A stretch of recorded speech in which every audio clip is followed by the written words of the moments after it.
జై శ్రీరామ్. అందరికీ నమస్కారం. వెల్కమ్ టు న్యూస్ అఖండ. నేను మీ కస్తూరి శ్రీధర్. మిత్రులారా, మీకందరూ కూడా ఒక అద్భుతమైన న్యూస్ అయితే తీసుకొచ్చిన. నిజంగా ఈ న్యూస్ ఎంత పెద్ద న్యూస్ అంటే చెప్పడానికి నాకు ఆనందంతో మాటలు అయితే రావడం లే. భారత్కి ఇప్పుడు ఒక గొప్ప అవకాశం అయితే వచ్చింది. ఈ అవకాశాన్ని చక్కగా ఉపయోగించుకోవడానికి మన భారత ప్రభుత్వం కూడా సిద్ధంగా ఉండాలి. మనం ఎట్టి పరిస్థితుల్లో కూడా ఈ అవకాశాన్ని అయితే వదులుకోకూడదు. సరే, ఇక విషయానికి వస్తే, చైనా ఇప్పుడు తాను కూర్చున్నటువంటి కొమ్మను తానే నరుక్కుంటుంది. చైనా అధ్యక్షుడైనటువంటి జిన్పింగ్ ఓవర్ యాక్షన్ చేసి అనవసరంగా తన దేశాన్ని నడి బజార్లో పెట్టాడు. చాలామందికి తెలియని విషయం ఏంటంటే, చైనా ఇంతగా అభివృద్ధి చెందడానికి కారణం వచ్చేసి అమెరికానే. అవును, మీరింటాంది 100% నిజం. చైనా అభివృద్ధికి కారణం ఎవరయ్యా అంటే అమెరికానే. అది ఏ విధంగా అనేది కూడా చెప్తా. చైనాలో స్కిల్డ్ లేబర్ అయితే ఉన్నారు, కావలసిన భూములు కూడా ఉన్నాయి, కారు చౌకగా ఉత్పత్తులను తయారు చేయొచ్చు అన్నమాట. ఆ ఉద్దేశంతో అమెరికానే తమ పెట్టుబడులను తీసుకెళ్ళి చైనాలో పరిశ్రమలు అయితే స్థాపించింది. అమెరికాకు సంబంధించినటువంటి పెద్ద పెద్ద పరిశ్రమలన్నీ కూడా చైనాకు వెళ్ళిపోయినాయి. అమెరికా తన పెట్టుబడులను చైనాకు తరలించడమే కాకుండా ప్రపంచ దేశాలన్నింటినీ కూడా తమ పెట్టుబడులన్నీ కూడా చైనాలో పెట్టేటట్టు ప్రోత్సహించింది. దీంతో చైనా అభివృద్ధిలో ఒక రాకెట్ లాగా దూసుకుపోయింది. సంవత్సరానికి 12% వృద్ధి రేటుతో ఎవరు ఊహించని స్థాయికి అయితే ఎదిగిందనమాట. దీంతోపాటు అమెరికా సంస్థల నుంచి టెక్నాలజీని దొంగిలించి తానే స్వయంగా ఆయా ఉత్పత్తులను తయారు చేయడం ప్రారంభించింది. జిత్తులు మారి కదా, ఇట్టన్నీ కూడా బాగా నేర్పరు బాగా. అంతేకాకుండా తమ మాట వినటువంటి ఈ అమెరికా సంస్థలను బెదిరించో లేకపోతే డబ్బు ఆశ చూపించో లోపరుచుకొని సంబంధిత టెక్నాలజీను హార్డ్వేర్ను ఈ చైనా అయితే సంపాదించగలిగింది. దీంతో ఇప్పుడు ప్రపంచంలోని అన్ని ఉత్పత్తులకు నకలు చైనా అయితే తయారు చేస్తుంది. ఇక్కడ నకలు అంటే డూప్లికేట్ అనమాట. మీరు ఎటువంటి వస్తువు తీసుకున్నా అది ఏదైనా కావచ్చు, దాని డూప్లికేట్ అయితే వాళ్ళు తయారు చేస్తారు. అంతెందుకు, చివరికి ఐఫోన్లకు పోటీగా ఈ కొత్త ఫోన్లను చైనా అయితే తయారు చేస్తుందంట. దాన్ని బట్టి మీరు అర్థం చేసుకోండి. ఈ విధంగా అమెరికా ద్వారా అభివృద్ధి చెందినటువంటి చైనా ఇప్పుడు అమెరికాకే సవాల్ విసురుతుంది. అన్ని విషయాల్లో కూడా అమెరికాను ఛాలెంజ్ చేస్తుంది.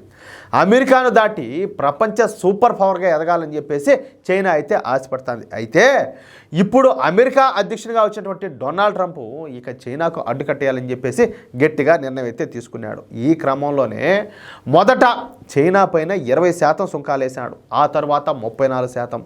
ఆ తర్వాత మళ్ళీ ఈ చైనా ఉత్పత్తులపైన 50% సుంకాలు అయితే విధించాడు. దీంతో చైనా పైన ఈ అమెరికా విధించినటువంటి సుంకాల సంఖ్య మొత్తం 104% చేరుకునేది. ఇంతటితో శాంతించిన డొనాల్డ్ ట్రంప్ చైనాపై విధించినటువంటి ఈ 104% సుంకాలను ఏకంగా మొన్ననే 125% పెంచాడు. మళ్ళీ కొత్తగా ఇప్పుడు ఈ చైనా దిగుమతులపైన మరొక 20% సుంకాలు పెంచి మొత్తంగా 145% అయితే విధించాడనమాట. మరొక 5% కన్నా పెంచితే 150 రౌండ్ ఫిగర్ వస్తుంది. ఈ 150 కాదు, ఆయన 250 పెంచినా కూడా ఆశ్చర్యపోనక్కర్లే. ఎందుకంటే డొనాల్డ్ ట్రంప్ పెట్టేటోడు మనకందరూ కూడా బాగా తెలుసు, అవునా కదా? అంటే ఒక వస్తువు విలువ 100 రూపాయలు అనుకోండి, ఆ వస్తువు అమెరికాకు చేరుకునేసరికి దాని వాల్యూ వచ్చేసి 245 రూపాయలు అవుతుంది. మరి అంత ఖర్చు పెట్టి వినియోగదారులు ఎవరైనా కూడా ఈ చైనా ఉత్పత్తులు కొంటారా? కొనరు కదా. అందులోనూ చైనా అంటేనే డూప్లికేట్ అని చెప్పేసి బాగా ప్రసిద్ధి. ఇంకెవరు కొంటారు చెప్పండి? దీంతో చైనా పరిశ్రమలకు, అంటే చైనాలో పెట్టుబడులు పెట్టినటువంటి పరిశ్రమలకు అప్పుడే భారీ స్థాయిలో నష్టాలు అయితే వస్తున్నాయంట. ఎందుకంటే సంవత్సరానికి చైనా నుంచి అమెరికా చేసుకునేటువంటి దిగుమతుల సంఖ్య ఎంతనో తెలిసిన దాదాపు 50 లక్షల కోట్ల రూపాయలు. అంటే చైనా అత్యధికంగా తమ ఉత్పత్తులను అమెరికాకే ఎగుమతి అయితే చేస్తూ ఉంటుంది. కానీ ఇప్పుడు 145% పన్నులు విధించడంతో ఇక ఇప్పుడు ఏం చేయాలో ఈ చైనీస్ సంస్థలకైతే అర్థం కావడం లే. ఇదే సమయంలో మన భారతదేశం పైన అమెరికా విధించినటువంటి ఈ 26% సుంకాలను అమెరికా అయితే 90 రోజుల పాటు నిలిపేసిన సంగతి మీకు కూడా తెలిసిందే. పైగా మన భారతదేశం అమెరికాతో ఈ వాణిజ్య చర్చలు అయితే జరుపుతూ ఉండడంతో ఇక భవిష్యత్తులో కూడా భారత్ పైన అమెరికా అతి తక్కువ సుంకాలు అయితే విధించే అవకాశం ఉండాలి. అందుకే ఇక మన భారతదేశానికి ఈ చైనీస్ సంస్థలు, అంటే చైనాలో ఏవైతే పెట్టుబడులు పెట్టాయో విదేశీ సంస్థలు, ఆ సంస్థలన్నీ కూడా ఇప్పుడు భారత్ వైపు అయితే చూస్తున్నాయి.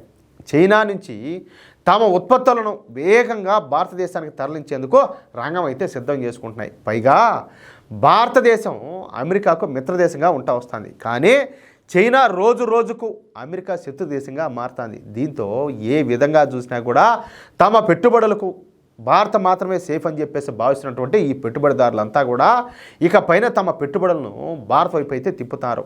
ఈ క్రమంలో ఈ సంవత్సరంలో మన భారతదేశానికి ఏకంగా $100 బిలియన్ వరకు పెట్టుబడులు వచ్చే అవకాశం అయితే ఉండదంట. అది విషయం. ఏదేమైనా కానీ డొనాల్డ్ ట్రంప్ తీసుకున్నటువంటి ఈ నిర్ణయం మన భారతదేశానికి మేలు చేయబోతుంది అనేది మాత్రం స్పష్టం. ఓకేనా మిత్రులారా, ఈ న్యూస్ కనుక మీకు నచ్చినట్లయితే ఖచ్చితంగా ఈ న్యూస్ నలుగురికి షేర్ చేయండి. అదేవిధంగా ప్రతి ఒక్కరు కూడా మీ యొక్క అమూల్యమైన అభిప్రాయాలను తప్పనిసరిగా కామెంట్ రూపంలో తెలియజేయండి. అలాగే ఇంతవరకు మీరు కనుక మన ఛానల్ సబ్స్క్రైబ్ చేసుకున్నట్లయితే ప్రతి ఒక్కరూ మన ఛానల్ సబ్స్క్రైబ్ చేసుకోండి, సపోర్ట్ చేయండి ప్లీజ్. జై శ్రీరామ్.